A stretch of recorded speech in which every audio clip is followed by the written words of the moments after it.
ஐயோ எங்க வீடு வந்துருச்சு. அதெல்லாம் வராது, நாம தான் வீட்டுக்கு போய் ஆகணும். நிறுத்த சொல்றல. நிறுத்தியாச்சு. யாராவது பார்த்தா என்ன ஆகுது? என்ன ஆகும்? கல்யாணம் ஆகும் நமக்கு. கையெடு. ஐயோ எங்க சித்தப்பா நிக்கிறாரு. அவரை உட்கார சொல்லணுமா? அதெல்லாம் கண்டுக்க மாட்டார். தைரியமா போ.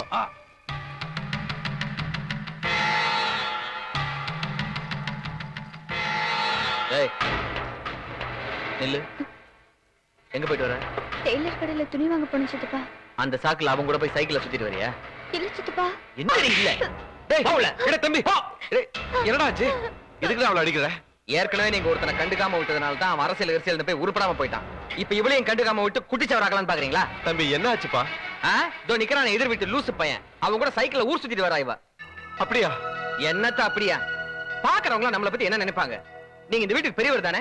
நீங்க பொறுப்பா இருந்தீங்கன்னா எப்படி நடக்குமா? உங்களுக்கு இத பத்தி எல்லாம் அக்கறை கிடையாது. எக்கடா கேட்டு போங்க. கழுத ஒரே பொண்ணுன்னு செல்லம் கொடுத்து வந்தது தப்பா போச்சு. போல போ. மீனாட்சி, மீனாட்சி. என்னங்க ஏன் இப்படி கத்துறீங்க? பொண்ணு என்ன காரியம் பண்ணிருக்கா தெரியுமா? என்ன பண்ணா? என்ன பண்ணலாம்? எருத்த விட்டு பையன் கூட யதார்த்தமா பழகலாம் தானே நினைச்சோம். ரெண்டு பேரும் ஜோடி போட்டு ஊரு சுத்திட்டு வராங்க. ஏண்டி உங்க அப்பா சொல்றது உண்மையா? என்ன உண்மையாவா? சின்ன தம்பி கண்ணால பாத்துருக்கான். என்ன பார்த்து பேசவே அச்சப்படுறவன் பொண்ணை வளர்க்கிற லட்சணம் இதானு கேவலமா திட்டிட்டு போறான். ஏண்டி ஒரு ஆம்பளை கிட்ட எப்படி பழகணும்னு தெரியாது உனக்கு? பெரிய படிப்பு படிக்கிறா. அறிவில உனக்கு? இல்லம்மா. மாமா, மாமா, அக்கா, யாரும் பத்மாவை அடிக்காதீங்க. தயவு செய்து அடிக்காதீங்க. அவன் மேல எந்த தப்பும் கிடையாது. அவ டெய்லர் கடைக்கு போயிட்டு நடந்துதான் வந்துகிட்டு இருந்தா. நான் தான் சைக்கிள்ல உட்காருன்னு சொல்லி கூட்டு வந்தேன் மாமா. என்ன மடையா? வயசு பொண்ணோட சைக்கிள்ல சுத்தனா பாக்குறவன் என்ன நினைப்பான்? ஐயோ மாமா, உங்களை தொட்டு கும்பிட்டு சொல்லிக்கிறேன். நீங்க நினைக்கிற மாதிரி தப்பா நினைக்கல. பத்மா கூட பழகல மாமா. மாமா உங்கள மாதிரி அக்காவ மாதிரி ஒரு பாசமான குடும்பத்துல மாப்பிள்ளை ஆகணும்ன்ற ஆசையில தான் மாமா நான் பத்மா கூட பழகிட்டு இருக்கேன். இது உங்க அரசியல்வாதி தம்பி கூட தெரியும். கிருஷ்ணனுக்கு தெரியுமா? ஆமா, அவர் தலைமையிலேயே எங்களுக்கு கல்யாணம் பண்ணி வைக்கிறதா சொல்லியிருக்காரு. கல்யாணம் வேற பண்ணி வைக்கிறேன்னு சொன்னா சத்தியமே பண்ணிருக்காரு மாமா. அட பாத்தாடி, இவங்க ரெண்டு பேர் பண்ண தப்புக்கு இவங்க புருஷன் வேற உடந்த. ஏய் கிருஷ்ணா, ஏடா இருக்க? ஏய் சம்பந்தி, சம்பந்தி. அண்ணா சம்பந்திங்க. சம்பந்தி, சம்பந்தி. மகாலட்சுமி நைனாங்கம்மா. இப்பதான் புறப்பட்டு போறாரு மாமா. போயிட்டாரா? அடாடா, அதுக்குள்ள போயிட்டாரா? அவர்கிட்ட இந்த செய்தி சொல்லியிருந்தா ரொம்ப சந்தோஷப்பட்டு பாரு. இப்ப என்ன பண்றது? அண்ணா கொஞ்சம் வாங்க. வாங்க. அண்ணே, நேத்து 30 விழா நடத்தின பத்தியா? அந்த செய்தி உங்க ரெண்டு பேரும் போட்ட விட இன்னைக்கு பேப்பர்ல வந்திருக்கு. தமிழ்நாடு பூரா நம்ம குடும்பத்தோட மரியாதை கொடி கட்டி பறக்குது. ஏண்டா நம்ம வீட்டு பொண்ணோட ஏத்து விட்டு போய் பழகி இருக்கான். அதை பார்த்து கண்டிக்காம ரெண்டு பேரும் கல்யாணம் பண்ணி வைக்க சத்தியமா பண்ணிருக்க. அறிவு கட்டவளே, நீ எல்லாம் ஒரு சித்தப்பானடா. உனக்கு வெக்கமா இல்ல? டேய், இது எங்க பர்சனல் விஷயம். நீ போடா வெளிய. மாமா பிரிச்சு பேசாதீங்க. கூப்பிட்டாவா போ வெளிய. போடா. ஹலோ, கேவலம் ஒரு சின்ன பழம் வச்சுக்கிட்டு என்ன அடிச்சுட்டு இல்ல? இதே அடிய வெளிய வேற எவனாச்சும் அடிச்சிருந்தானா தமிழ்நாடே தீப்பிடிச்சு எரியும். நீ அண்ணேங்கறனால உன்னை மன்னிச்சிடுறேன். மகாலட்சுமி மாமா எல்லாம் வாங்க வாங்க. கூப்பிட்டீங்களா மாமா? இன்னும் போல. நீ போடா போடா. அண்ணே, நம்ம பத்மாவும் அந்த பையனை லவ் பண்றதுக்கு எதுக்கு அலோவ் பண்ணங்கறத முதல்ல புரிஞ்சுக்கங்க. அதுல ஏதாவது தப்பு இருந்தா உங்க 3 பேர் கால்ல கிடக்கிற செருப்பு கழட்டி அடிங்க, நான் வாங்கிக்கிறேன். ஆனா நல்லது தெரிஞ்சு உடனே அடி நிப்பாட்டிக்கங்க. அதான் நல்லது. நம்பர் 1, அந்த பையன் ஒரே பையன், நல்லவன். நம்ம என்ன சொன்னாலும் கேட்பான். நம்ம பிள்ளைக்கு கைய காலம் முத கொண்டு அமுக்குவான். நம்பர் 2, மாமியா மதுரியா கொடுமை கிடையாது. இருக்கிற அந்த ஒரே ஒரு கிழவன் தான். அவனை கூட இந்த கல்யாணம் முடிஞ்சவன முதியோர் இல்லத்துல தள்ளி விட்டுறேன். நம்பர் 3, 4 வீட்டுக்கு சொந்தக்காரன். இந்த கல்யாணம் முடிஞ்சவன இந்த வீடு உள்பட 4 வீடு நம்மளுக்கு சொந்தம். வாடகை பிரச்சனையே கிடையாது. இதெல்லாம் மனசுல வச்சுக்கிட்டு ரெண்டு பேருக்கு கல்யாணம் பண்ணி வைக்கிறதுக்கு நான் ஏற்பாடு செஞ்சேன். அதனால என்ன பொறுத்த வரைக்கும் இந்த காதல் கல்யாணத்தை நான் முழுமையா சம்மதிக்கிறேன். நீ என்ன சொல்ற? மாமா சொல்றா. என்ன பொறுத்த வரைக்கும் காதலிச்சு கல்யாணம் பண்றது தப்பே இல்ல. நம்ம பத்மாவை அந்த பையனுக்கே கொடுத்துடலாம். Very good Mahalakshmi. Okay, next. அண்ணி நீ என்ன சொல்ற? நல்ல ஒழுக்கமான பையன் தான். பத்மாவுக்கு ரொம்ப பொருத்தமா இருப்பான். குடும்ப தலைவிக்கு ஓகே. கனகவழி நீ என்ன சொல்ற? இதெல்லாம் அதான் அந்த பையன் ஏற்கனவே என்ன மாமியா மாமியான்னு தான் கூப்பிட்டு இருக்கான். கல்யாணத்துக்கு அப்புறம் புதுசா என்ன மாமா நான் கூப்பிட போறேன். Very good. இந்த விஷயத்துல என்ன டச் பண்ணிட்டேன். இப்பதான் நீ புருஷனுக்கு கொடுக்க வேண்டிய மரியாதையை கரெக்டா கொடுத்திருக்க. தாய்க்குள்ள 3 பேருமே ஓகே. அண்ணே நீ என்ன சொல்ற? சரிப்பா, எல்லாரும் சம்மதம் சொன்ன பிறகு நான் மட்டும் வேணாம் நான் சொல்ல போறேன். நம்ம பத்மா எதிர் வீட்டு பையனோட பழகுது இல்ல, அத பத்தி நம்ம குடும்பத்தை எல்லார்கிட்டயும் பேசி பார்த்தேன். பையனை எல்லாருக்கும் பிடிச்சு போச்சு. முக்கியமா தமிழ் செல்விக்கு ரொம்ப பிடிச்சு போச்சு. ஏய் ஷட் அப். உன்னை கேட்டனா சைலண்டா இருக்கணும். நான் தெரியாம தான் கேக்குறேன். அந்த பையனை எல்லாருக்கும் பிடிச்சு போச்சுன்னா உடனே கல்யாணம் பண்ணி வைக்கணுமா? தம்பி, இப்போ உனக்கு தெரிஞ்ச இந்த விஷயம் வெளியில 4 பேருக்கு தெரிஞ்சதுன்னா உனக்கு தானப்பா கௌரவ குறைச்சல. அதனால காதும் வச்ச மாதிரி கல்யாணத்தை சட்டுன்னு முடிச்சிடலாம்பா. சரி, கல்யாணம் பண்ணி வைக்கிறது முடிவு பண்ணிட்டீங்க. ஆமாப்பா. அப்ப நீங்களே பேசி முடிச்சிருங்க. தம்பி அது நீ இல்லனா எப்படிப்பா? அண்ணே நான் அவசரமா ஊருக்கு கிளம்பிட்டு இருக்கேன். வீட்டுக்கு பெரியவர் நீங்க தானே, நம்ம குடும்பத்தோட தகுதி உங்களுக்கு தெரியும் இல்லையா? அப்ப நீங்களே போய் பேசி முடிங்க. தம்பி என்னன்னா நீ அவன் தான் நம்மளே பேசி முடிச்சுக்க சொல்லிட்டானே, அப்புறம் முழிக்கிற.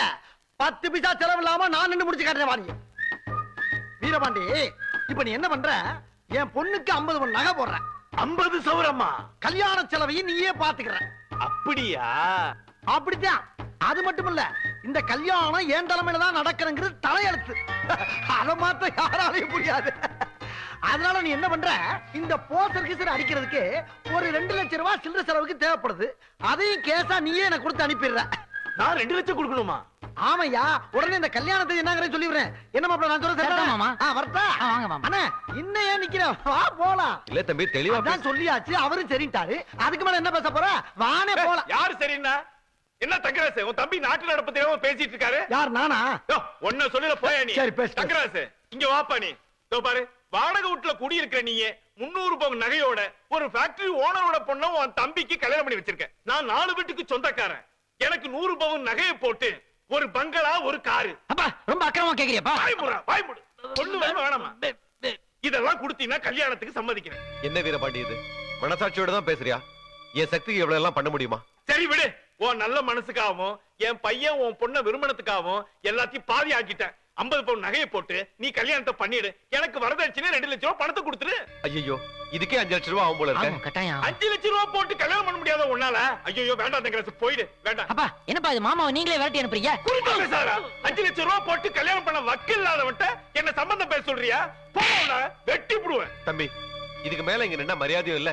அவங்க கேக்குறதே என்னால கொடுக்க முடியாது. வாப்பா போலாம். கொஞ்சம் இரு. இவ்வளவு நேரமா இந்த ஆள்கிட்ட எழுத்த வீட்டுக்காரனா தான் பேசிக்கிட்டோம். கொஞ்ச நேரம் பாக்சர் கிருஷ்ணாவும் பறக்கும் பட தளபதியாவும் பேசியிருந்தா இங்கே இரு. சொல்றாங்க பெருசு, உங்களுக்கு தனியா பேசணும். உள்ள போ. முறைக்கிற ஏண்டா? நானே ஒரு பெரிய அரசியல் ரவுடி, நீ எல்லாம் ஒரு ஆளுன்னு மதிச்சு வந்து உங்ககிட்ட சம்பந்தம் பேசினா என்கிட்ட தானா? ஏண்டா இந்த பார், 10 பைசா என்கிட்ட எதிர்பார்க்காம இந்த கல்யாண செலவை பூரா நீயே பண்ற. இதுல ஏதாச்சும் கோல்மால் நடந்துச்சுன்னு வச்சுக்க, உன்னையும் மகனையும் அப்படியே கண்டமா வெட்டி இந்த வீட்டிலே போச்சுடுறா.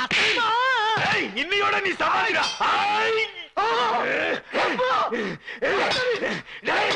பட்டையை மாட்டிருந்தா இந்த பரதேசி நினைச்சிட்டியா? மோனி ஒண்ணு மார்கல் வாங்கிடுறேன்டா. டேய் யாருக்கிட்ட விளையாடுற நீ? உன்னை இன்னைக்கு கண்ட துண்டமா காட்டுறேன்டா. என்னன்னு இது? சின்ன பிள்ளை மாதிரி இதுக்கு போய் 60 கோலை நிக்கிட்டு இது கீழே போடுங்க. இப்ப என்ன, இந்த கல்யாணத்துக்கு பணம் நகை நட்டு எல்லாம் நானே போடணும். மொத்தத்துல என் செலவுல இந்த கல்யாணத்தை முடிக்கணும். அவ்வளவுதானே? விடுங்க, நானே பாத்துக்கிறேன். வார்த்தை தவற மாட்டேன். ஐயா, பாக்சர் கிஷன் சொல்ல மாட்டான், ஆனா சொன்ன சொல் தவற மாட்டான். இன்னொரு முக்கியமான விஷயம், இந்த விஷயத்துல மட்டும் என் அண்ணன் தம்பி என் பேச்ச கேட்கல ஐயா, அப்படியே வெட்டி புடியும் சொல்ல வந்தேன். வெட்டி புடியும் சொல்ல வந்தேன். இது உங்க அண்ணன் தம்பி மேல சத்தியம். பிடிக்க யாருவாட கொஞ்சம் மிஸ் ஆயிருந்தா செத்து 10 நிமிஷம் ஆயிருக்கு. கூப்பிட்டீங்க சாமி? நாக்க நீட்டுறா. என்னைய விட்டீங்க. நாக்க நீட்டுறா. வார்த்தை தவறிட்டேன்னு வச்சுக்க. என்னையா நாக்கு விஷயத்துல வேணா இன்னும் என் மேல சந்தேக போறீங்க. அருவாளை கீழே போடுங்க. வாங்க, நான் பேச முடிக்கிறேன். நீங்க வாங்க, என்ன நம்புங்க. ஆனா வாங்க, என்ன வழுக்குது? வாங்க சாமி. சப்ப மேட்ரு, இதுக்கு போய் எவ்வளவு பெருசா கையில எடுத்துக்கிட்டு அண்ணா எல்லா விஷயத்தையும் நானே பேசி முடிச்சேன். அப்படியா மாமா? என்ன தம்பி பேசுன? அதாவது அவர்கிட்ட நான் என்னென்ன கேட்டனோ அத பூரா நாமளே போறதாக பேசி முடிச்சிட்டேன். டேய் என்னடா சொல்ற? நிலைமை தெரியாம பேசாத. என்ன பொறுத்த அளவுக்கு நியாயம் வாக்கு தான் முக்கியம். ஆமா, அதை விட நாக்கு முக்கியம். ஆமா, என்னன்னா இன்னும் யோசனை பண்ணிக்கிட்டு இருக்க? தம்பிட்ட நான் சொல்லிக்கிறேன். ஏன் தங்கராசு, கிருஷ்ணன் சொல்ற மாதிரி உன் தம்பி கிட்ட பணம் கேட்டா கொடுக்க மாட்டானா என்ன? கொடுப்பான். என் தம்பி நான் கேட்ட 5 லட்சம் 10 லட்சம் கூட கொடுப்பான். அப்புறம் என்ன மாமா? அண்ணா அவன் கொடுப்பான், சரின்னு சொல்லிட்டு வா. சம்பந்தி நீங்க கேட்ட 50,000 நகை 2 லட்சம் வரதட்சணை கல்யாண செலவு எல்லாமே நான் ஏத்துக்கிறேன். நிச்சயத்துக்கு நீங்க ஏற்பாடு பண்ணுங்க. ஏற்பாடு பண்ணிடுங்க.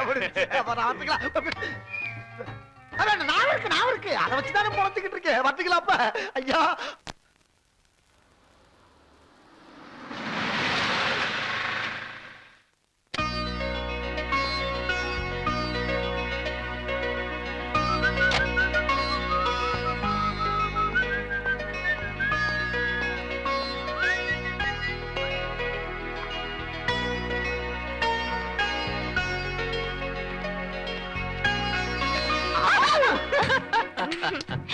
எப்ப வந்தீங்க?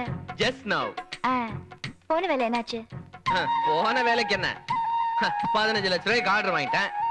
அப்படிங்களா? ஆனா 10 லட்ச ரூபாய் செலவு பண்ணிட்டேன். என்ன செலவு பண்ணீங்க? உனக்கா ஒரு சூப்பர் ஃபாரின் கார் வாங்கிட்டு வந்து வெளியே நிப்பாட்டி இருக்கேன். வந்து பாரு. இருங்க இருங்க, கார் அப்புறம் பார்க்கலாம். இப்ப எதுக்கு அவ்வளவு செலவு பண்ணீங்க? என்ன டார்லிங் இப்படி சொல்ற? ஊரே பார்த்து பரமப்படுற மாதிரி ஒரு அழகான வைஃப் எனக்கு கிடைச்சிருக்கா. டெய்லி நீ அம்பாசிடர் கார்ல போறது என் மனசுக்கு எவ்வளவு கஷ்டமா இருக்கு தெரியுமா? அது உன் தகுதியை கேவலப்படுத்துற மாதிரி இருக்கு. அதான் நம்ம ரேஞ்சுக்கு ஏத்த மாதிரி ஒரு ஃபாரின் கார் வாங்கினேன். கார் வாங்குனது தப்புன்னு நான் சொல்லல. இப்ப உங்க அண்ணன் கல்யாணம் வச்சிருக்காரு. இந்த நேரத்துல 10 லட்சம் ரூபாய் ஏன் செலவு பண்ணீங்கன்னு கேட்டேன். ஏமா நம்ம கார் வாங்குறதுக்கு அவங்க கல்யாணம் நடத்துறதுக்கு என்ன சம்பந்தம்? கல்யாணத்துக்கு 50,000 1 லட்சமா ஆக போகுது. அதை நம்ம கொடுத்துட போறோம். எது எது எது 50,000 1 லட்சமா? என்னங்க புரியாம பேசுறீங்க? 50 சவர நகை 2 லட்சம் ரொக்கம், கல்யாணத்தை நாங்களே பண்ணி கொடுக்கறோம்னு உங்க அண்ணன் பேசிட்டு வந்திருக்காங்க. இதெல்லாம் செஞ்சு முடிக்க எவ்வளவு ஆகும் தெரியுமா? குறைஞ்சது 5 லட்சம் தேவைப்படும். இத விளையாடுறாங்களா? யார் இப்படி பேசுனது? யார கேட்டு முடிவு பண்ணாங்க? என்னங்க அவங்க நீங்க ஊருக்கு போகும்போது உங்ககிட்ட கேட்டாங்களாமே, நீங்களும் சரின்னு சொன்னீங்களா? நான் போகும்போது சொன்னேன். என்ன சொன்னேன்? நம்ம தகுதிக்கு ஏத்த மாதிரி பார்த்து பேச முடியுங்கன்னு சொன்னேன். அதுக்கு நான் அவங்க இஷ்டத்துக்கு பேச முடிக்கிறதா? காசு யார் கொடுப்பாங்க? 5 லட்சம் ரூபாங்கிறது அவங்களுக்கு விளையாட்டா இருக்கா? ஆசைப்படுறது ஒரு அளவு வேணா, கிடைச்சா ஒரே மொட்டை அடிச்சிடறதா? இந்த வீட்டுல எங்க அண்ணா அண்ணி தான் ஓரளவுக்கு நல்லவங்களா இருப்பாங்கன்னு நினைச்சேன். அவங்களும் இப்படி பேராசை பிடிச்ச அலைவாங்க நான் எதிர்பார்க்கவே இல்லை. ஆனா இதுக்கெல்லாம் யார் தெரியுமா காரணம்? நீதான் காரணம். நான் என்ன பண்ணேன்? ஆமா, நான் உன்ட்ட அன்னைக்கு என்ன சொன்னேன்? உங்களுக்கு துணி வாங்கி கொடுக்கும்போது அவங்க தகுதிக்கு ஏத்த மாதிரி பார்த்து துணி வாங்கி கொடு அப்படின்னு சொன்னேன். நீ தான் எல்லாருக்கும் ஒரே மாதிரி இருக்கணும் அப்படின்ட்டு வாங்கி கொடுத்த. பார்த்தாங்க ஒரே மாதிரி துணி வாங்கி கொடுக்குறானே, மத்த எல்லா விஷயத்திலயும் ஒரே மாதிரி இருப்பான்னு அவங்களே கற்பனை பண்ணிட்டாங்க. ஆனா இந்த கற்பனைக்கெல்லாம் எப்படி முடிவு கட்டுறதுன்னு எனக்கு தெரியும். நீ பாரு. எனக்கு அவசரப்படாதீங்க. என்ன அவசரப்படாதீங்க? இத பாருங்க, ஒண்ணு நீங்களாவது புரியுற மாதிரி சொல்லணும், இல்ல அவங்களாவது சரியா புரிஞ்சுக்கணும். இது ரெண்டுமே செய்யாம எல்லாம் பேசி முடிச்சிட்டு வந்ததுக்கு அப்புறம் முடியாதுன்னு சொன்னா நல்லா இருக்குமா? இப்ப என்ன பண்ண சொல்ற? அவங்க என்ன எதிர்பார்க்கறாங்களோ அந்த பணத்தை கொடுத்து கல்யாணத்தை முடிச்சு வச்சிருங்க. உங்களுக்கு ஏதாவது பத்தலைன்னா என் நகையில இருந்து 50 சவரன் வேணா எடுத்துக்கோங்க. உன்னோட 50 சவரன் நகை அவங்களுக்கு கொடுத்துட்டு அப்புறம் உங்க அப்பாவுக்கு யார் பதில் சொல்றது? அப்பா கிட்ட நான் சொல்லிக்கிறேன். இவங்களுக்காக ரொம்ப பரிதாபப்பட்ட. அப்புறம் நம்ம தான் நடு ரோட்ல நிக்கணும். இவங்களுக்கு என்ன செய்யணும் எவ்வளவு செய்யணும் எனக்கு தெரியும். நான் பேசிக்கிறேன். எனக்கு சொல்றது கேளுங்க.